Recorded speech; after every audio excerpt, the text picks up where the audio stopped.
This is the Kazdoy Closet. I'm Kazdoy. That's my closet full of all the stuff that I love. And today, what I picked up at the Barnes & Noble Criterion 50% off sale. We're talking 7 discs, 3 blind buys, and some pretty annoying quality control issues. Let's check it out. We're going to go in chronological order, beginning with a blind buy, and I'm talking about The Trial. This is a 4K and Blu-ray combo edition. It's from 1962, 118 minutes long, in black and white. Orson Welles directed and appears in this adaptation of Franz Kafka's classic novel about an office drone named Joseph K., played here by Anthony Perkins, who's arrested for an unspecified crime and becomes involved in this surreal bureaucracy, trying to figure out what's going on. I'm a big fan of Orson Welles. I have almost all the Criterion discs that he's been involved with, plus some others in which he's appeared either as served as a director or appeared as an actor. But I kept putting The Trial off. Why?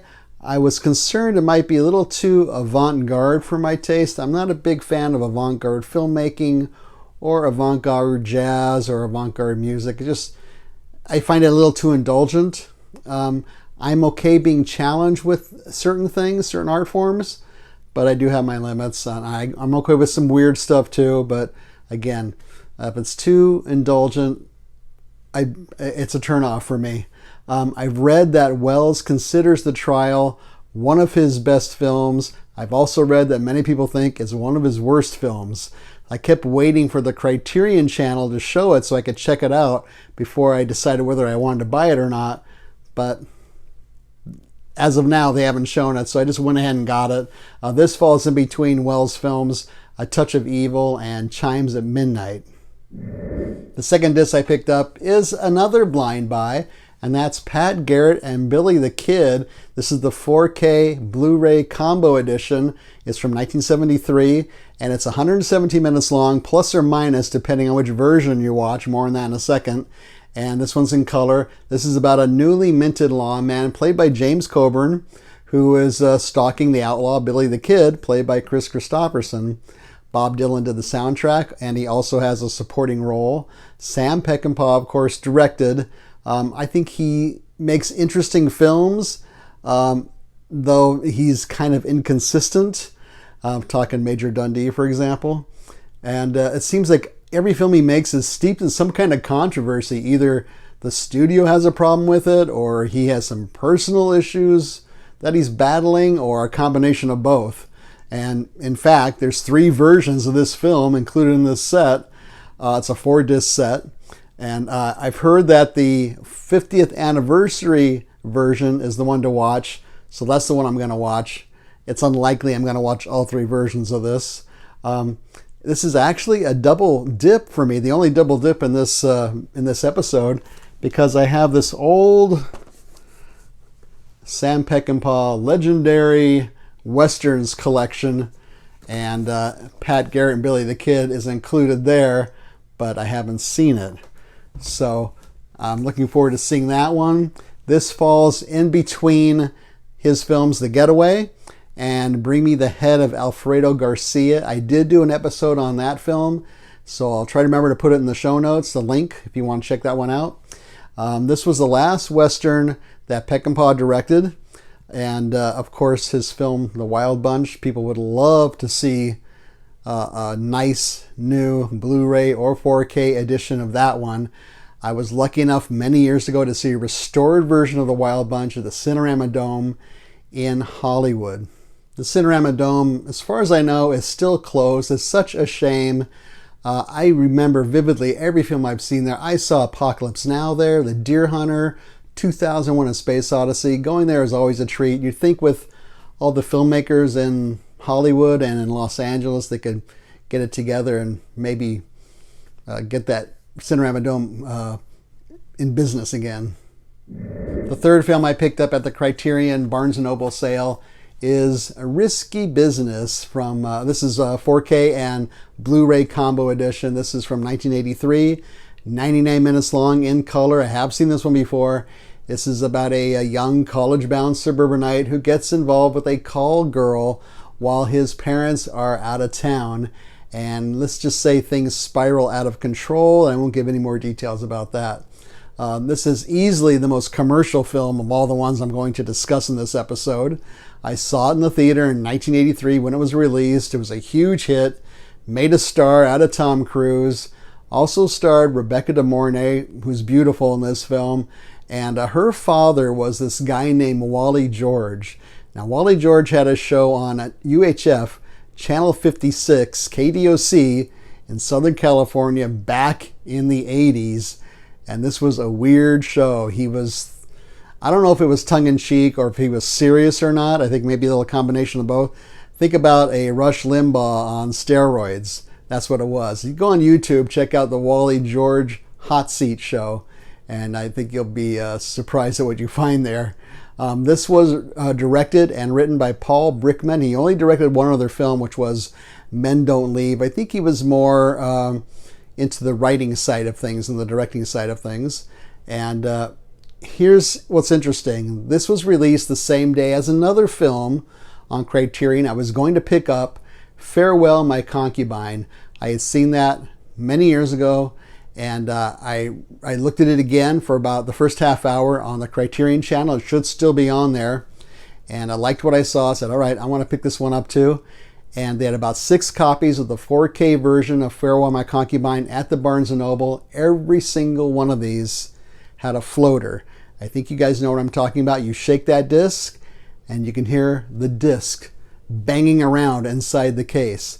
All 6 copies were like that. That's ridiculous. That's a quality control issue. So I wasn't going to buy it because it's probably all scratched up for all I know. There's 2 discs in that set. And so they lost a sale. But I'm going to talk a little bit more about quality control later on in this episode.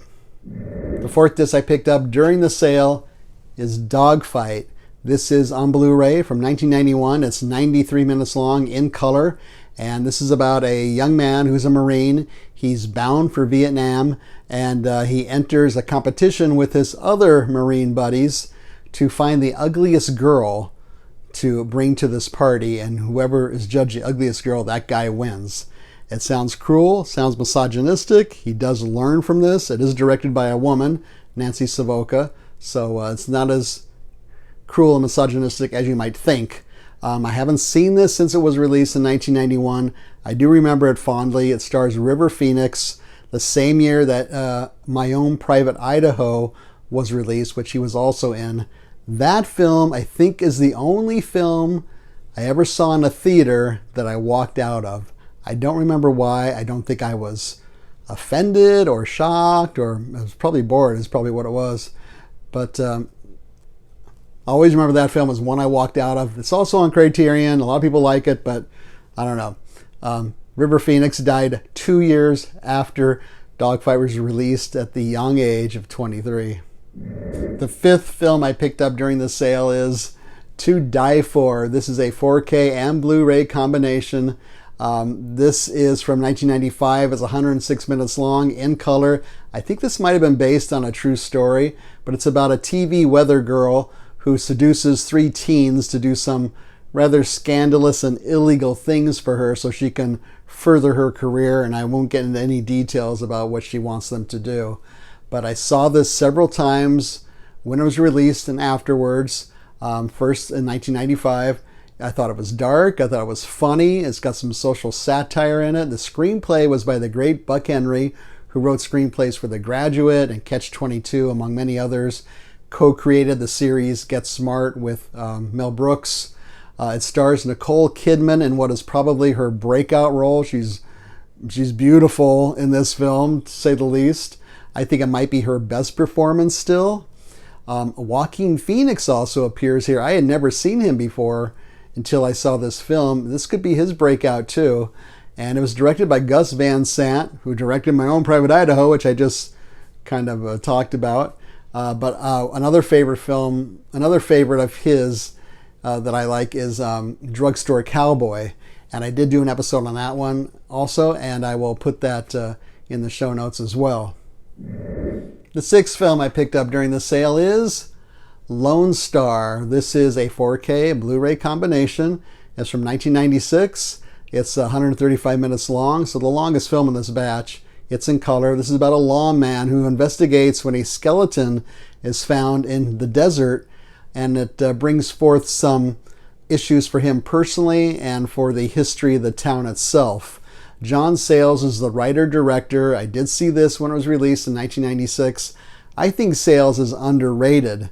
I think he's a very good writer and director, strong writer. He was involved with films like Return of the Secaucus 7, which was the precursor to The Big Chill, Matewan, which is also on Criterion, 8 Men Out.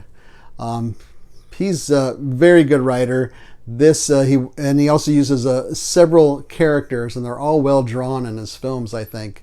Lone Star, as far as I know, right now is streaming for free on Tubi if you want to check it out. The 7th film I picked up during the sale is a blind buy, and it is Fear and Loathing in Las Vegas. This is another 4K Blu-ray combination edition from 1998, 118 minutes long, in color.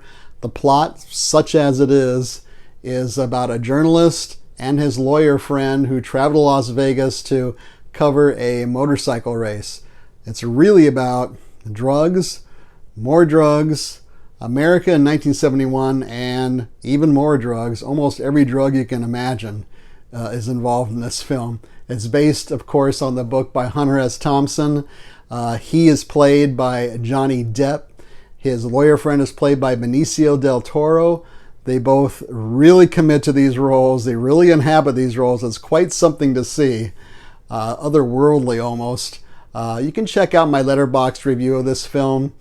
Basically, this is a very anarchic film based on a book that many people felt was unfilmable. So who better to film this than Terry Gilliam? He was the director. Alex Cox, I believe, was one of the screenwriters here.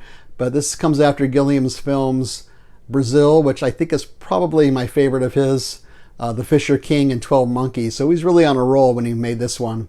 But getting back to quality control, I had to return my first copy of this because 30 minutes in, this thing froze. I'm talking about the 4K disc. It froze, and I tried to get it to work, took it out, cleaned it, tried it again, froze the same spot. So I don't know what's going on here, guys, but it seems to be more often happening with these Criterion discs, and I don't want to bash them. I'm a fan of this. I got a lot of their discs. I'm even a charter subscriber, as you can see from this thing they sent me of their channel since April of 2019. I was the first one to get on board there, one of the first ones. So I don't know what's going on here. Now the problem is, and maybe you guys can relate to this, sometimes when you buy these films, you don't watch them right away. I'll give you an example. The film Detour, the classic film noir. I had an old DVD, which I'd seen a couple of times. It came out on Blu-ray on Criterion, so I didn't watch it for a while. And then when I finally got around to it, that thing froze too. Try it again, froze in the same spot each time. Now I'm kind of stuck with it. What do I do with it? It's been too long. I can't return it anywhere. I don't have the receipt for it or anything like that. So maybe Criterion will take it back. I don't know. But you know what? Leave a comment below. Any reactions to any of the films I showed you today? Any reactions you've had with, or experiences you've had with quality control, or suggestions what I can do? I'm not going to trade in that copy of Detour because that would not be cool, because there's something wrong with it, obviously. It's somebody else's problem, and I don't want to rip anybody off. So not sure what to do. It's kind of a weird thing that's going on there. Leave a thumbs up. Don't leave a thumbs down. Subscribe would be great. Share this with your friends and neighbors. Subscribing is free. Also free is, like I mentioned, we're on the Letterboxd app under the Kazdoy closet. That's where we leave brief written reviews of other things we're watching. There's a link down below in the show notes. Most recently, the only thing we watched since our last episode was Abigail. So check that out. Otherwise, thanks so much for watching this video. See you next time.